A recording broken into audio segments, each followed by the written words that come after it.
I have seen men die for money, love, or stupidity. But in 20 years with the Policía Nacional, I have never seen a man die twice. We found his charred body in a burning car in Madrid, and dental records confirmed his identity perfectly. The problem? I went to his funeral 3 years ago. His urn was still sitting on his widow's mantelpiece. Physics said this crime was impossible. The truth was far worse than a ghost story. Before we open the file on the zombie of Madrid, make sure you're subscribed to follow every clue alongside me. Pour yourself a strong coffee black, no sugar, and let's step into the dark streets of Vallecas. Here is Section 1, the scene and the premise. I have expanded the descriptions and internal monologue to meet the word count requirements while maintaining the sharp, atmospheric tone. Section 1, the impossible corpse. It was 4:15 a.m. on a Tuesday in November. Madrid at that hour is not the vibrant golden city the tourists see on postcards. It is a skeleton of gray concrete and sodium lights, shivering under a dry, biting cold that seeps through your coat and settles deep in your bones. The call had come in 30 minutes earlier from a patrol car in Vallecas, an industrial district on the southeast edge of the city. The dispatch code was simple: vehicle fire, potential fatality. But when you've been in the Policía Nacional as long as I have, you learn to read between the lines of a radio dispatch. A luxury car burning in an abandoned lot behind a textile warehouse isn't an accident. It's a message. By the time I parked my unmarked car on the cracked pavement, the fire department had already extinguished the flames. The blue lights of the bomberos and the police cruisers bounced off the corrugated metal walls of the warehouses, creating a disorienting strobe light effect. But it was the smell that hit me first. If you have never smelled a burnt crime scene, pray you never do. It is a thick, greasy scent that clings to the back of your throat, a mixture of melted rubber, gasoline, sulfur, and the sweet, sickly copper scent of cooked meat. It is a smell that ruins barbecues for the rest of your life. "Inspector," a uniformed officer nodded to me as I ducked under the yellow police tape. He looked young, probably fresh out of the academy in Avila, and his face was a pale shade of green. He was trying very hard not to look at the wreckage. "It's a mess in there." "Stay by the perimeter, agente," I said, my voice raspy from the morning air and too many cigarettes. "Don't let the press get a photo." I walked toward the vehicle. It was an Audi Q7, or at least the charred skeleton of one. The heat had been intense enough to melt the tires into black puddles on the asphalt. The windows were blown out, shattered glass glittering on the ground like diamonds in the mud. Smoke was still rising lazily from the dashboard, twisting into the dark sky. My partner, Rafa, was already there, shining his heavy flashlight into the driver's side.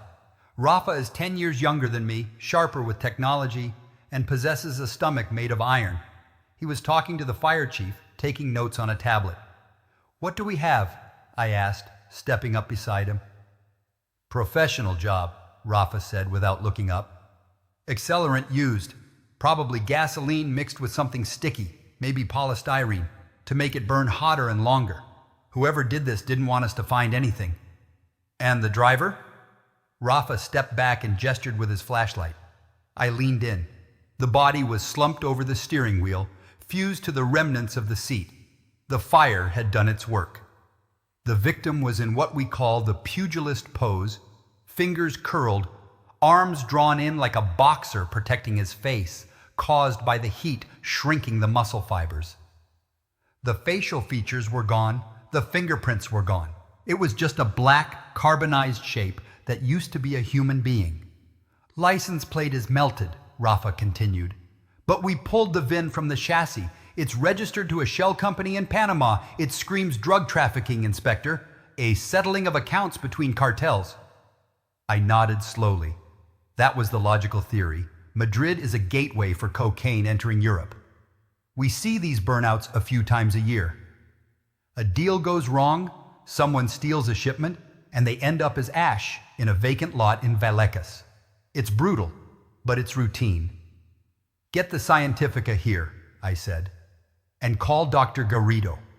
I want a dental analysis done now. If we can't print him, we need his teeth. Dr. Garrido arrived 40 minutes later, carrying his field kit. He's a small, nervous man who prefers the silence of the morgue to the chaos of a crime scene. He went to work immediately, prying open the calcified jaw of the corpse with delicate silver tools. The sound, the crunch of brittle bone, was loud in the quiet morning. I lit a cigarette and walked a few meters away, watching the sunrise bleed over the industrial skyline. I was already mentally writing the report. Unidentified male, likely cartel-affiliated, homicide by fire. I thought I would be home by lunch. "Inspector?" Garrido's voice broke my train of thought. He sounded puzzled. I walked back to the car. "Do we have an ID?" "I found a bridge on the upper left molar," Garrido said, squinting at his portable X-ray monitor. "Gold alloy, very specific work, and a serial number on a root canal implant in the lower canine. I'm running it through the national database now." He tapped the screen. A loading bar spun for a few seconds, then turned green. Garrido froze. He cleaned his glasses and looked at the screen again. "What is it?" I asked, impatience creeping into my voice. "Who is he?" "There must be a mistake in the server," Garrido muttered. "The system says this body is Antonio Vargas." The name hit me like a bucket of ice water. The cigarette fell from my fingers. "Repeat that," I said, my voice dropping to a whisper. "Antonio Vargas, 45 years old, real estate developer." "That's impossible," I said flatly. "The dental matches 99.9%, Inspector. The serial number on the implant is unique. Why is it impossible?" I looked at the blackened skull in the driver's seat. I looked at the hollow sockets where eyes used to be.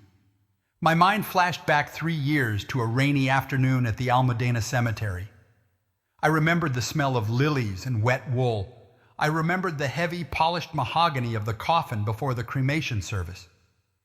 "Because I knew Antonio Vargas," I said, turning to Rafa, who looked just as confused. "I investigated a fraud complaint against his company 4 years ago. And more importantly, Rafa, I attended his funeral." "He's dead?" Rafa asked. "He died of a massive heart attack in 2021, I replied, the anger starting to rise in my chest. "I signed off on the police report myself. I saw his widow, Elena, weeping. I saw the urn she put on her mantelpiece." I looked back at the burnt wreckage. The routine drug hit had just evaporated. The sun was fully up now, illuminating the horror in the front seat. "If Antonio Vargas is sitting in this car," I said, staring into the darkness of the vehicle, "then who the hell did we cremate 3 years ago?" The morning silence of Vallecas suddenly felt very loud. The physics of the case had just broken.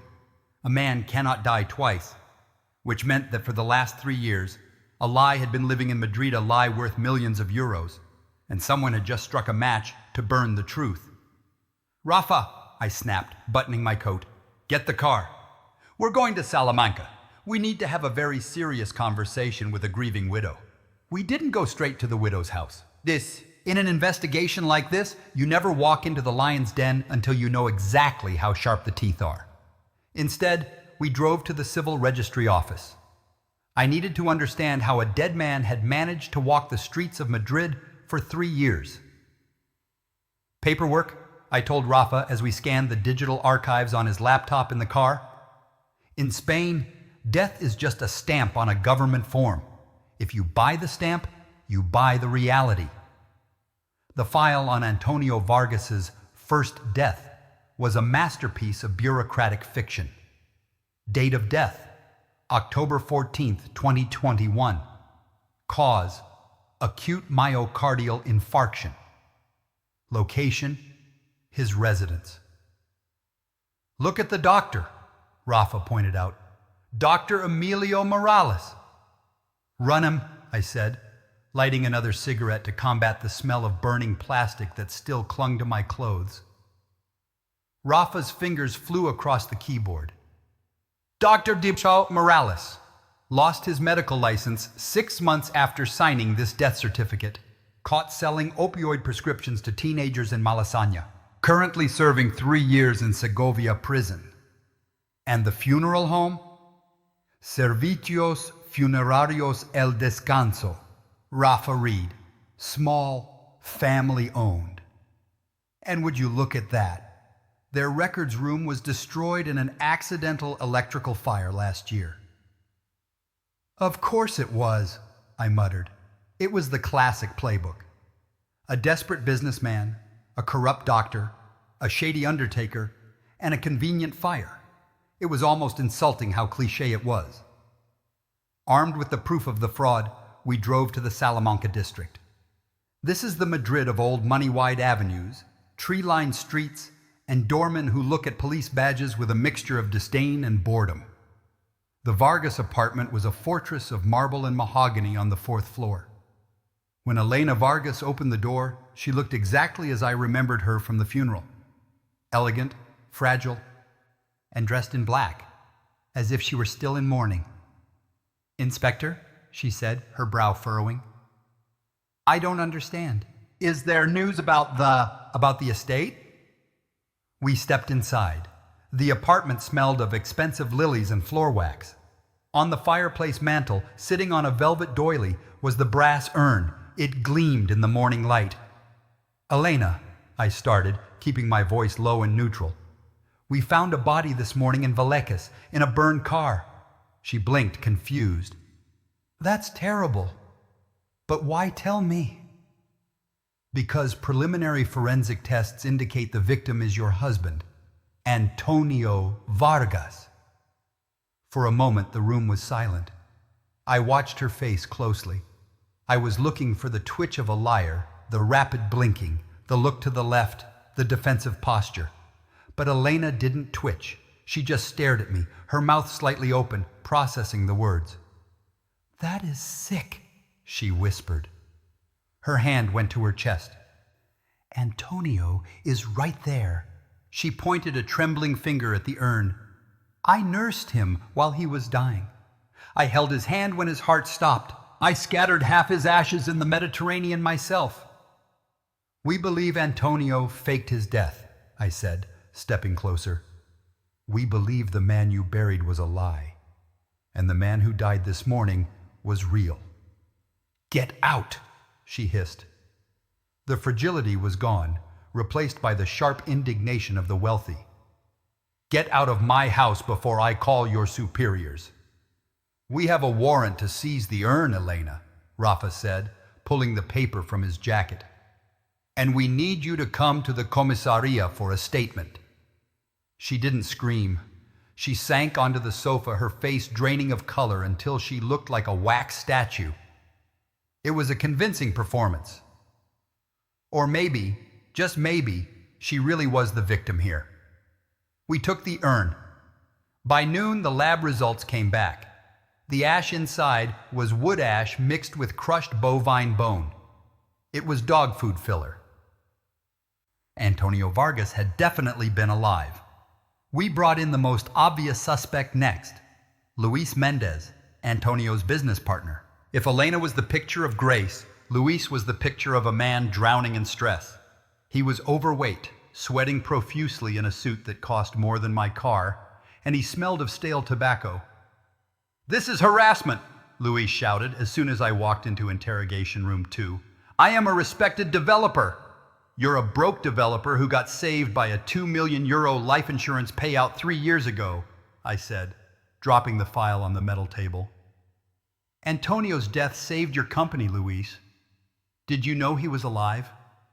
"No!" Luis slammed his hand on the table. "I thought he was dead. I mourned him. I paid for the damn flowers." "But you fought with him," I pressed. "Witnesses say you hated him." "I hated his business sense," Luis yelled. "He was reckless. He gambled with our liquidity. But kill him? No. If I knew he was alive, honestly, I would have been happy, because then he could have dealt with the tax auditors instead of me." "Where were you last night between 2 o'clock and 4 o'clock a.m.? Luis slumped in his chair. "I was at the Casino Gran Madrid in Torrelodones." "Gambling?" Losing, he corrected me. I lost 5,000 euros at the blackjack table. They have cameras everywhere. You can check. We did check. The security footage was crystal clear. At the exact moment Antonio Vargas was burning in Vallecas, Luis Mendez was splitting a pair of eights and losing to the dealer. I stood behind the one-way glass, watching Luis weep into his hands. He didn't do it, I told Rafa. He's a greedy fool, but he's not a killer. And he has no idea Antonio was alive. His shock is real. So we have a dead man who wasn't dead, a widow who claims she's innocent, and a partner with an alibi, Rafa summarized, rubbing his temples. Where does a ghost live for 3 years, Inspector? That, I said, is the question. The break came at 5 p.m. Rafa had been digging into financial records, looking for anomalies. He found a ghost trail. Inspector, Rafa waved me over to his desk. I tracked the IP address Antonio used to access his old offshore accounts. He was sloppy. He logged in from a residential IP in the Chamberí neighborhood. A safe house, I said. We moved fast. We found the apartment on Calle de Santa Engracia. It was rented under the name Carlos Ruiz. When we entered, it wasn't what I expected. I expected a hideout, a grim, sparse place for a man on the run. Instead, it was a bachelor pad. High-end leather furniture, a humidor full of Cuban cigars, a closet full of designer clothes that Antonio would never have worn in his previous life. I walked through the rooms, touching the surfaces. There was no dust. This wasn't just a hiding spot. It was a second life. Look at this, Rafa called from the bedroom. He was holding a stack of cashed 1,000 euros in rubber bands and a sleek black laptop. But what caught my eye was the bedside table. There was a photograph. It showed Antonio Vargas, looking tan, fit, and alive, laughing on a beach. And he wasn't alone.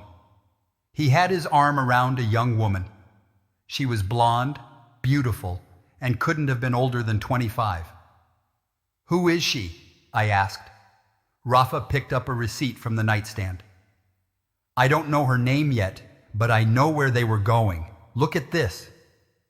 It was a printout from Iberia Airlines. Passenger 1, Carlos Ruiz. Passenger 2, Sofia Mendez. Destination, Sao Paulo, Brazil. Date, today. He wasn't just hiding, I realized. The pieces starting to click into a darker pattern. He was leaving, for good. He faked his death 3 years ago to escape his debts, Rafa said, piecing it together. And now, he was planning to run away to Brazil with this girl.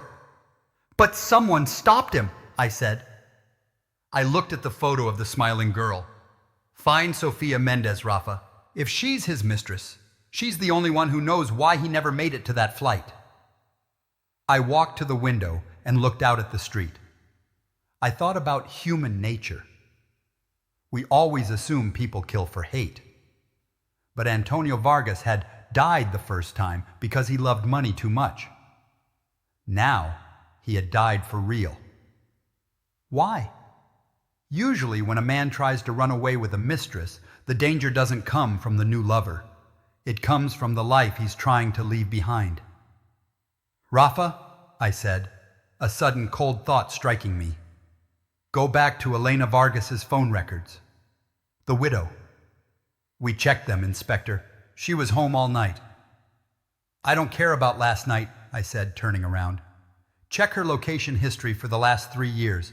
Cross-reference it with this apartment's address. Rafa looked at me, confused. You think she knew? A man lives in the same city as his widow for 3 years? He doesn't get caught? He rents an apartment 5 kilometers from his old house? I shook my head. That's not luck. That's permission. The investigation had just shifted. We weren't looking for a random cartel hit anymore. We were looking at a domestic tragedy that had been rotting in the dark for 3 years, and now the rot had finally caught fire. By noon, the story had leaked. I don't know who talked, maybe the nervous rookie at the crime scene, maybe a firefighter with a drinking tab to pay, but El Mundo was already running the headline. El Caso Lázaro, the zombie of Madrid. My phone wouldn't stop ringing. The Jefe Chief Inspector Velázquez marched down from his office, his face a dangerous shade of crimson. He threw a newspaper onto my desk.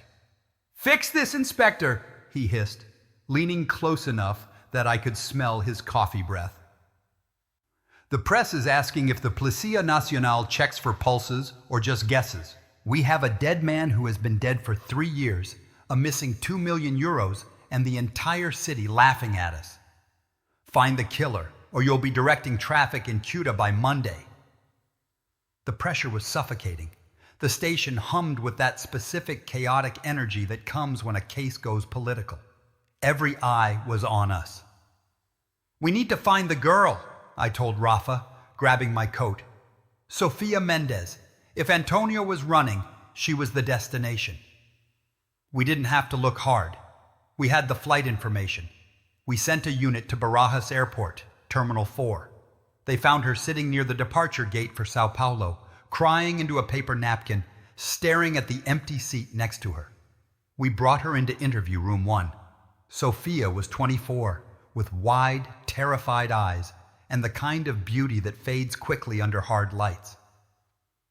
She wasn't a criminal mastermind. She was a waitress who thought she had won the lottery. "I didn't know his name was Antonio," she sobbed, clutching a plastic cup of water. "I knew him as Carlos. He told me he was a retired investor. He said he was lonely."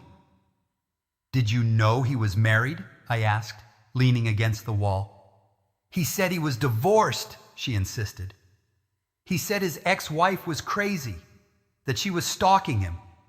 That's why we had to leave Spain. He said if she found him, she would destroy him." "He was afraid of her?" "Terrified," Sofia whispered. "Last week, he saw a black car parked outside our building. He went pale. He said, 'She knows. We have to go now.' That's when he bought the tickets." I looked at Rafa through the one-way glass. He gave me a subtle nod. The timeline matched. Antonio or Carlos got spooked. He felt the walls closing in. "Sofia," I asked softly, "did he have any money on him?" "He had a bag," she said, wiping her nose.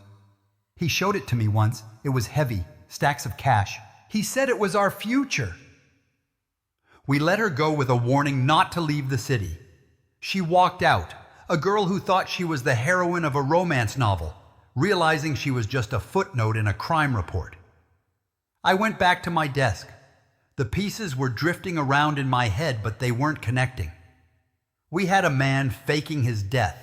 We had a mistress. We had a planned escape. And we had a brutal murder. The standard theory was simple. Antonio tries to leave. Someone finds out.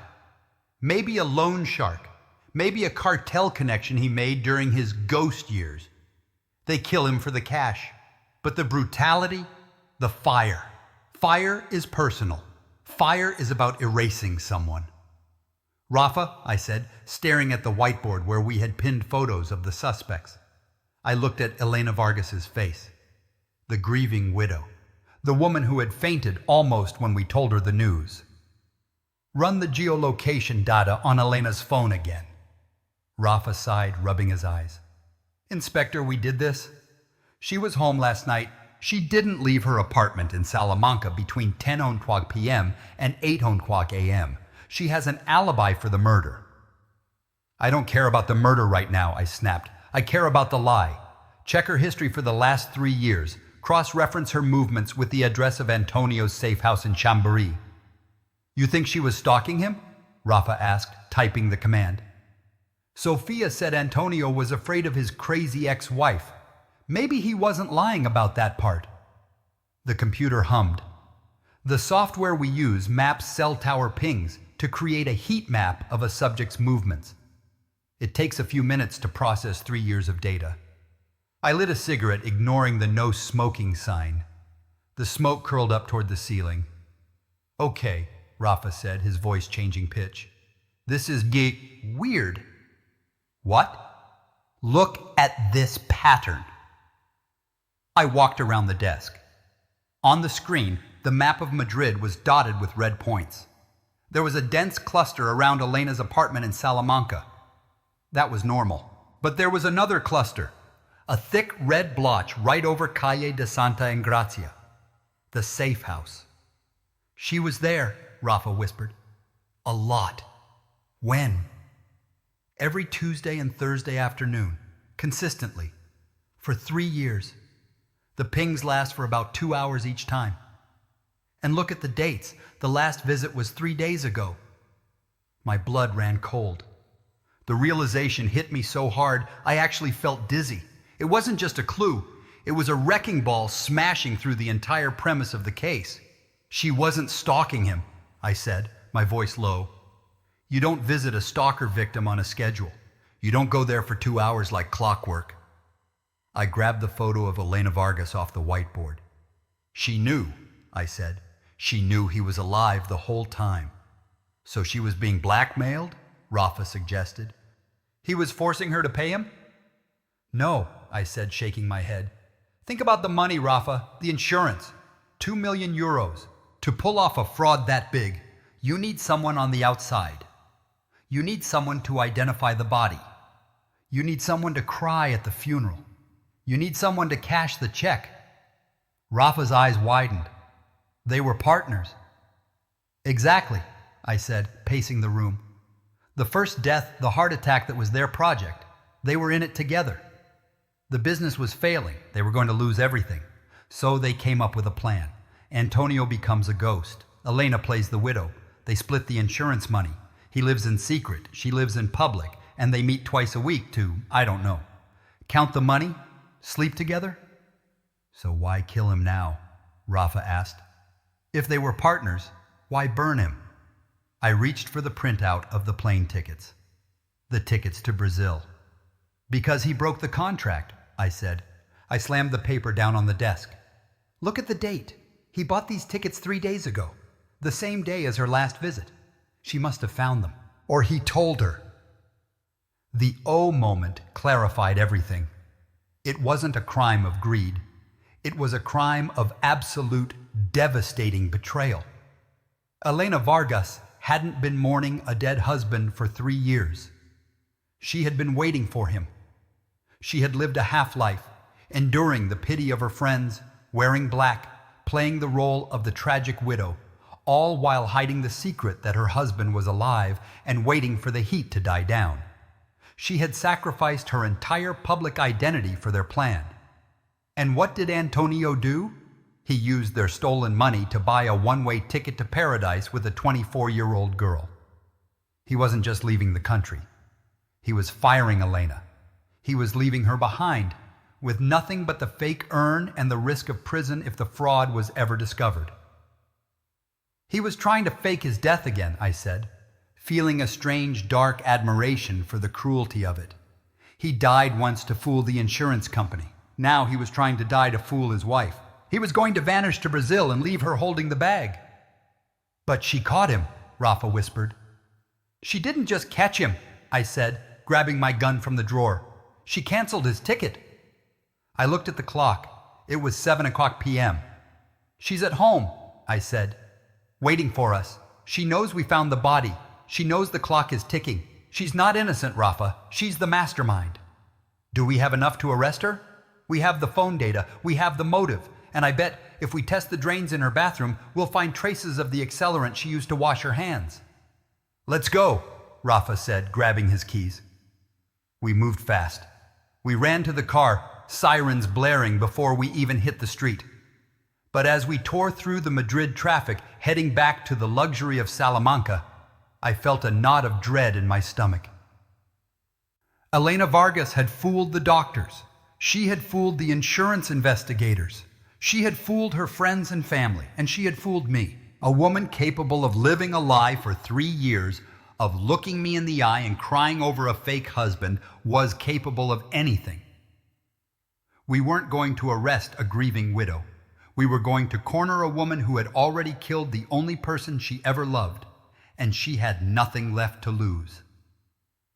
The siren cut through the evening noise of the Salamanca district, bouncing off the limestone facades of the diplomatic quarter. We weren't driving to a crime scene anymore. We were driving to a conclusion. "She's not going to run," I said, gripping the steering wheel as I swerved around a slow-moving taxi. "If she wanted to run, she would have been on a plane the moment the news broke this morning." "Then what is she doing?" Rafa asked, checking his service weapon. "She's waiting," I said. "She's finished." We screeched to a halt in front of the building. The doorman, a man in a livery uniform who usually looked at me with disdain, stepped back in alarm as we sprinted through the marble lobby. We didn't wait for the elevator. We took the stairs, taking them two at a time, the adrenaline burning in my legs. 4th floor, apartment 4B. The door was unlocked. That is never a good sign. An unlocked door in a murder investigation usually means the occupant doesn't care who comes in next, the police or the devil. I drew my weapon. "Police! Elena!" We moved into the hallway. The apartment was dimly lit, the only light coming from the street lamps outside casting long amber shadows across the expensive furniture. The smell of lilies was still there, but now it was mixed with something else. The sharp metallic tang of gun oil. "In here, Inspector!" a voice called out. It was calm, conversational. We swept into the living room. Elena Vargas was sitting in a high-backed velvet armchair, facing the unlit fireplace. On the small table beside her sat a bottle of Rioja, a half-empty glass, and a snub-nosed .38 revolver. She wasn't holding the gun, holding the card. It was just resting there, like a centerpiece. "Hands where I can see them, Elena!" I shouted, keeping my aim center mass. Rafa fanned out to the left, securing the perimeter. Elena didn't flinch. She took a sip of wine. She was wearing the same black dress, but she had applied fresh lipstick. Red. Violent red. "You're late," she said, placing the glass down. "I expected you an hour ago. You must have found the phone records." "Step away from the weapon," I ordered. She smiled, a thin, brittle expression that didn't reach her eyes. "Don't worry, Inspector. I'm not going to shoot you. And I'm certainly not going to shoot myself. Suicide is for cowards, and apparently for husbands who want to cheat on their wives." She stood up slowly, raising her hands. I holstered my weapon and moved in, spinning her around. The click of the handcuffs was loud in the quiet room. "Elena Vargas!" I recited the rites, the words tasting like ash in my mouth. "You are under arrest for the murder of Antonio Vargas." She laughed softly as I tightened the cuffs. "Which one? The man I buried 3 years ago? Or the pig I burned yesterday?" We sat her down on the sofa while we waited for the transport unit. The fight had gone out of her. In its place was a terrifying clarity. She looked like a woman who had just set down a heavy load she had been carrying for 1,000 miles. "Why?" I asked. I needed to hear her say it. "You got away with it, Elena. You had the money. You had the perfect alibi. Why kill him?" "Because of the contract," she said, looking at the fake urn on the mantelpiece. "Do you know what it's like to be a widow when your husband is still alive, Inspector?" I didn't answer. "It's a half-life," she continued, her voice drifting. "For 3 years, I wore black. I stopped seeing my friends. I stopped living.